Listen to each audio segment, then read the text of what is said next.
ஒரு நாடு நல்லா இருக்குன்னு எப்படி சொல்லுவான்? அங்கே உள்ள மக்கள் நல்லா இருந்தா. அந்த மக்கள் எப்போ நல்லா இருக்கேன்னு சொல்லுவாங்க? அவங்களுக்கு 3 வேளை சாப்பாடு, இருக்கிறதுக்கு இடம், நிம்மதியான தூக்கம் இருந்தாதாங்கய்யா அவங்க நிம்மதியாக இருக்கேன்னு சொல்லுவாங்க. இந்தியாவில் மட்டும் 33 கோடி பேர் வறுமையில் கிடக்குறாங்கய்யா. அதனால தான் சொல்கிறேன், நாடும் வீடும் நலம் பெறணும்னா வறுமை அகலணுங்கய்யா. வறுமை அகலும். எப்படிமா அகலும்? சில முக்கியமான ஆட்களோட பேரை சொல்ல விரும்பல. ஒரு ஆளோட ஜிம்மு 4 கோடி ரூபாய்க்கு வச்சிருக்கிறான். மக்களுடைய வரி பணத்தில் ஜிம்மு வச்சுட்டு இருக்கான்னா எப்படி வறுமை அகலும்? இந்தியாவில் மட்டும் எத்தனையோ குடும்பத்தில் அன்றாட சாப்பாடு இல்லாமல் தவிச்சிட்டு இருக்காங்கய்யா. ஏன் சொல்கிறேன்னா, நானும் அப்படிப்பட்ட குடும்பத்தில் பிறந்த பிள்ளைதாங்கய்யா. ஐயா, நான் எங்கள் அம்மா வயிற்றில் 3 மாதமாக இருக்கும்போதே எங்கள் அப்பா 3 நாளாக எங்கள் அம்மா விட்டுட்டு எங்கேயோ போயிட்டாங்கய்யா. எங்கள் அம்மாவோட சேர்ந்து அப்பையிலேருந்து இந்த வறுமையோட அனுபவத்தை உணர ஆரம்பித்தேங்கய்யா. இன்றைக்கி நான் பிறந்து 17 வருஷம் ஆச்சுங்கய்யா. இன்னும் அந்த உணர்ச்சியிலேருந்து நான் வெளியில் வரல. எங்கள் அப்பா விட்டுட்டு போன அந்த 3 நாள் எங்கள் 2 அக்காவும் பசியில் அழுதுருக்குங்கய்யா. எங்கள் அப்பா டீ கடை வச்சுருந்தாங்க. எங்கள் அம்மா எங்கள் அப்பாவுக்கு தெரிஞ்ச கடையில் போயிட்டு, பிள்ளைங்க பசியில் இருக்குங்க, ஒரு சேமியா பாக்கெட் தாங்கன்னு கேட்டிருக்காங்கய்யா. அவங்க சொன்னாங்களாம், உன் வீட்டுக்காரர் முன்னாடி வாங்கினதுக்கே காசு தரல, இதெல்லாம் தரமாட்டான்னு சொல்லிட்டாங்களாங்கய்யா. எங்கள் அக்காலாம், அம்மா பசிக்குதுமான்னு அழுதுருக்குங்கய்யா. எங்கள் அம்மா கையில் ஒரு குழந்தை, இடுப்பில் ஒரு குழந்தை, வயிற்றுல என்னைய சுமந்துக்கிட்டு ரோட்டில் அனாத மாதிரி அழுதுகிட்டு வந்திருக்காங்கய்யா. அதை பார்த்து எங்கள் பெரியம்மா, நீ வாத்தான்னு சொல்லி வீட்டுக்கு கூட்டி போய் எங்கள் அம்மாவுக்கு சோறு போட்டு அரிசி, பருப்பு, மிளகாப்பொடி எல்லாத்தையும் எங்கள் பெரியம்மா கொடுத்தாங்கய்யா. நான் பிறந்து 15 நாளாக இருந்தேங்கய்யா. எங்கள் அம்மா எங்கள் பெரியப்பா கிட்ட என்னை கொடுத்துட்டு வயலில் கருதறுக்க போனாங்கய்யா. இந்த பாவி மக சும்மா இருந்தேனா பசியில் அழுதுருக்கேன்யா. எங்கள் பெரியப்பா, லட்சுமி பாப்பா அழுகுது, பால் கொடுன்னு சொல்லியிருக்காங்க. எங்கள் அம்மா அந்த பிள்ளைய எப்படியாவது தூங்க வைங்கன்னு சொல்லிட்டு வயலில் கருதையாக இருந்திருக்காங்கய்யா. எங்கள் பெரியப்பாவும் எப்படியோ தாலாட்டெல்லாம் பாடி என்னை தூங்க வச்சுட்டாங்களாம். வாய் வறண்ட குழந்தைக்கு தாய்ப்பால் கிடைக்காத போது அந்த குழந்தைக்கு தெரியாது தாயானவள் வறுமையில் வறண்டு போனது. ஆனால் எனக்கு இப்போ தெரியுதுங்கய்யா, அன்றைக்கி எங்கள் அம்மா எவ்வளோ கஷ்டம் வந்தா, எனக்கு தாய்ப்பால் கூட கொடுக்க முடியாத நிலமையில இருந்திருப்பாங்கன்னு. எங்கள் கஷ்டத்தை உணர்ந்து எங்கள் மாமா அரைகுறையாக விளைஞ்ச நெல்லாம் அவசரமாக அறுத்து அன்னைக்கே அடித்து எங்களுக்கு சோறு போட்டாங்கய்யா எங்கள் மாமா. ஐயா, எனக்கு 1 வயசு இருக்கும். அன்னைக்கு எடுத்த முறுக்கு கட்டங்கய்யா, அந்த முறுக்கு போட்டுதாயா இன்னார் வரைக்கும் எங்கள் அம்மா எங்களை காப்பாற்றிட்டு இருக்காங்க. எங்கள் அக்கா எனக்கு 1 வயசாக இருக்கும்போது பால்வாடியில் வாழ்ந்ததாயா என்னை வளர்த்தாங்க சோறு ஊட்டி. ஐயா, எங்கள் அம்மா என்னை கருவில் இருக்கும் போதே களைச்சிடலான்னு சொல்லிட்டு ஹாஸ்பிட்டலுக்கு கூட்டி போயிருக்காங்க. எங்கள் அப்பா தான் சொன்னாங்களாம், இல்லை இது ஆம்பளை பிள்ளையா இருக்கும் வச்சுக்கோன்னு சொன்னாங்களாம். ஆனால் நானும் பொம்பளை பிள்ளைங்கய்யா. அன்னைக்கே என்னை கருவில் களைச்சிருந்தா இந்த வறுமையில் நான் சிக்கியிருக்க மாட்டேங்கய்யா. இருந்தாலும் இப்படிப்பட்ட தாயோட கருவறையில் பிறந்தேன்னு நினைக்கும் போது எனக்கு பெருமையாக தாங்கய்யா இருக்குது. ஐயா, நான் 10th படிச்சுட்டு இருந்தேன். ஒரு பிள்ளை படிக்கணும்னா ஃபஸ்ட்டு உடம்புல கொஞ்சமாவது எனர்ஜி வேணுங்கய்யா. 1 கிலோ அரிசி 1 ரூபான்னு போட்ட போது கூட எங்களால் வாங்க முடியலைங்கய்யா. ஸ்கூல் விட்டு வந்தோடனே என் கூட படிக்கிற பிள்ளைங்களாம் புஸ்தகத்தை எடுத்து வச்சு படிக்குங்கய்யா. நான் மட்டும் முறுக்கு கூட தூக்கிக்கிட்டு முறுக்கு வைக்க போவேன். அந்த முறுக்கு கூட ஒன்று எனக்கு பாரமாக இல்லைங்கய்யா. அந்த முறுக்கு விற்று வாழ்ந்தேன் பாருங்க என் வாழ்க்கை, அது இன்னார வரைக்கும் எனக்கு பாரமாக தாங்கய்யா இருக்குது. சனியாருனா ஸ்கூலில் சிறப்பு வகுப்புகள் வைப்பாங்கய்யா, அதுக்கு போக மாட்டேன். பாக்கு கம்பெனிக்கு வேலைக்கு போனேங்கய்யா. காலைல 8 மணிக்கு போகிற பிள்ளை சாயந்தரம் 5 மணிக்கு தாங்கய்யா வருவேன். வந்தோடனே முறுக்கு விற்க போயிடுவேன். என்னால் நிம்மதியாகவே படிக்க முடியல. அவ்வளோ வறுமையில நான் 10th எவ்வளோ மார்க் தெரியுமா எங்க வாங்கினேன்? 477 மார்க் வாங்கியிருக்கேங்கய்யா.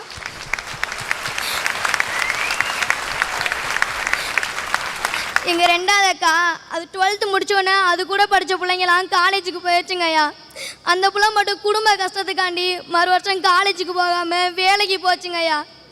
வேலைக்கு போன காசை வச்சு தாங்கய்யா எங்கள் அக்கா அந்த வருஷம் காலேஜ் படிச்சிட்ருக்கு. எங்கள் வீட்டு கூரையில் ஒழுகிற தண்ணியில் என் புஸ்தகம் கூட சொட்டு நீர் குளியல் போட்டுட்ருக்குங்கய்யா. ஐயா, நாங்கள் படிக்க வாங்கின நோட்டுகளை விட எங்கள் அம்மா எங்களை படிக்க வைக்க வட்டிக்கு வாங்கின நோட்டு தான் எங்கள் வீட்டில். கூரையில் ஒழுகிற தண்ணியில் என் புஸ்தகம் கூட சொட்டு நீர் குளியல் போட்டுட்ருக்குங்கய்யா. ஐயா, நாங்கள் படிக்க வாங்கின நோட்டுகளை விட எங்கள் அம்மா எங்களை படிக்க வைக்க வட்டிக்கு வாங்கின நோட்டு தான் எங்கள் வீட்டில் அதிகமாக இருக்குது. நான் பிறந்ததுலேருந்து இப்போ 17 வருஷமாக முறுக்கு கட்டையோடையும் அம்மா போராடிட்டு இருக்காங்கய்யா. நாங்களும் முன்னேறிடுவோம் தாங்கய்யா நம்பிக்கை இருக்கு. ஆனால் இன்னும் வரைக்கும் நாங்கள் முன்னேறின பாடு இல்லைங்கய்யா. நான் ஒவ்வொரு தடவையும் தளர்ந்து போகும்போது எங்கள் அம்மா தாங்க எனக்கு ஊக்கப்படுத்துவாங்க. எனக்கு MBBS ஆகணும்னு சொல்லிட்டு ஆசைங்கய்யா. என் லட்சியங்கிற 5 எழுத்தை இந்த வறுமைங்கிற 3 எழுத்து செதைச்சிருமோன்னாங்க எனக்கு பயமாக இருக்குது. உலகத்தை அன்பால வென்றுடலான்னு சொல்கிறாங்க. இந்த வறுமையை எதனாலங்கய்யா வெல்ல முடியும்? உங்களுக்கு தெரிஞ்சா தயவு செஞ்சு சொல்லுங்கய்யா. எனக்கு இன்னொரு ஜென்மம் இருந்தா அதில் எங்கள் அம்மா எனக்கு குழந்தையா பிறக்கணுங்கய்யா. அவங்கள கைக்குள்ள பொத்தி வச்சு நான் பார்த்துக்கங்கய்யா. இந்த பெண்ணுடைய இந்த ஏழ்மையான சூழ்நிலையில் தான் படிக்க வேண்டும் என்று இந்த பெண் எந்த அளவுக்கு கண்ணீர் வடிக்கின்றார் என்பதை பார்க்கின்றீர்கள். இவருடைய தாயார் இவரை கஷ்டப்பட்டு படிக்க வைத்துக் கொண்டிருக்கின்றார். இந்த நிலையிலே இந்த பெண் வாழ்க்கையிலே படித்து முன்னேற வேண்டும் என்ற ஆவலோடு இருப்பதை பார்த்துவிட்டு நம்மளுடைய சேலம் AVR சொர்ணமாலை சார்பாக இந்த பெண்ணுடைய வாழ்க்கையிலே இவருடைய படிப்பு செலவுக்காக 10,000 ரூபாய் காசோலை இங்கே வழங்கப்படுகிறது.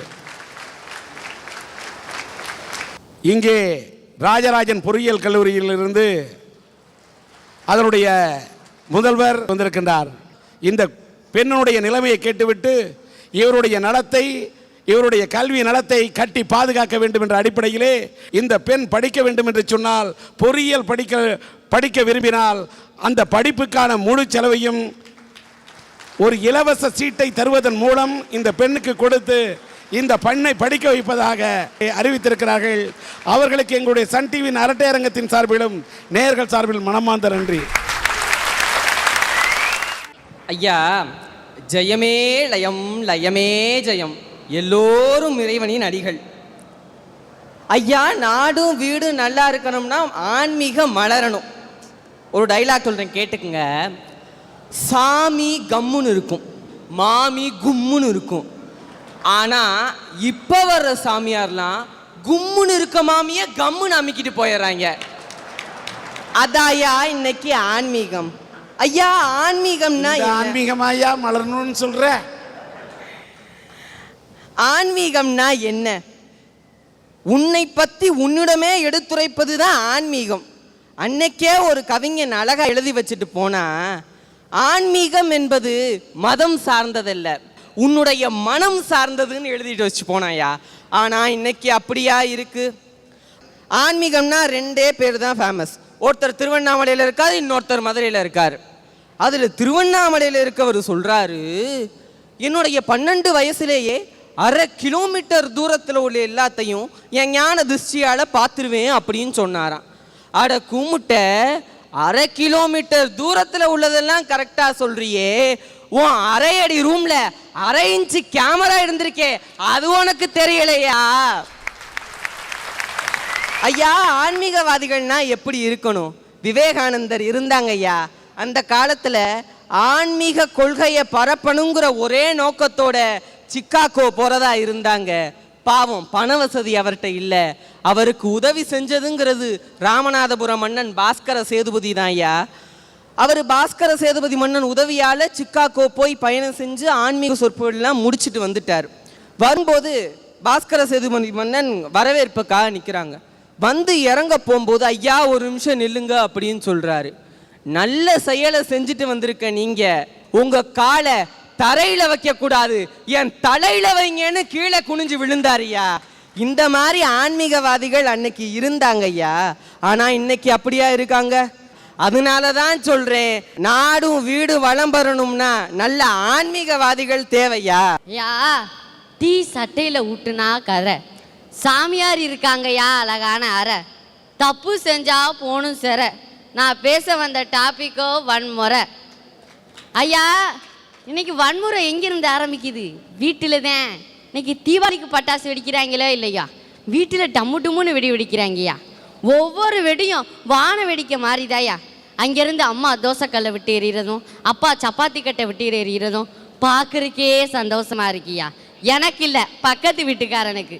என்னைய வெள்ளனத்தில், அண்ணா கேளுங்க, என்னைய வெள்ளனத்தில் எங்கள் அம்மா வெள்ளனத்தில் 8 மணிக்கு எழுப்பிடுறாங்கய்யா. 50-60 பரோட்டா கூட நாங்கள் அசால்ட் அடிச்சிடுவோம். ஆனால் எங்கள் அம்மா வைக்கிற சாப்பாடை எப்படியாவது வாய்க்குள்ளே திணிச்சு 10ஓட 11 ஆட்டோவில் ஏறி அந்த ஆட்டோக்காரனை அழுங்காம குலுங்காம போய் ஸ்கூல் வாசலில் நிப்பாட்டுவேன். அப்படியே நாங்கள் ஒரு மூச்சு விடுவோம். ஐயா, ஒரு நாளைக்கு எங்கள் கிளாஸில் ஒருத்தன் ஹோம்ஒர்க் செய்யலை. சார் வந்தார். தம்பி ஹோம்ஒர்க் செய்ய மாட்டியான்னு கேட்டார்.